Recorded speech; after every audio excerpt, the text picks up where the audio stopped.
ఒక్కసారి నువ్వు ప్రభువుని అంగీకరించిన తొలి దినాలు జ్ఞాపకం చేసుకో.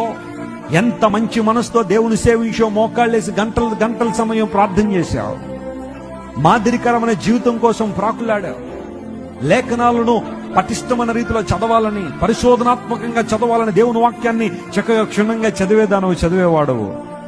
ప్రతి ఆదివారం దేవుని మందిరానికి వస్తూ నీతో పాటు 10 మందిని నడిపిస్తూ దేవుని రాజ్య విస్తరణలో వాడబడ్డావు. కానీ రాను రాను రాను రాను నీలో ఆసక్తి అంతా ఏమైపోయింది? తగ్గిపోయింది. కారణం ఏంటో తెలుసా? నీకు వేరే విషయాల మీద ఏం పెరిగిపోయింది? ఆసక్తి పెరిగిపోయింది. లోక సంబంధమైన విషయాల మీద ఆసక్తి పెంచుకున్నావు, దేవుని వాక్య విరుద్ధమైన అంశాల మీద ఆసక్తి పెంచుకున్నావు. కాబట్టి నిజమైన దేవుని పట్ల తీవ్రత నీలో కనబడటం లేదు. బైబిల్ రాత్రి జ్ఞాపకం చేయాలి, నువ్వు దేవుని సేవించాలని ఆశపడితే, దేవుని సేవించే వ్యక్తిగా నువ్వు ఉండాలని కోరితే నీలో ఏముండాలన్నమాట? తీవ్రత.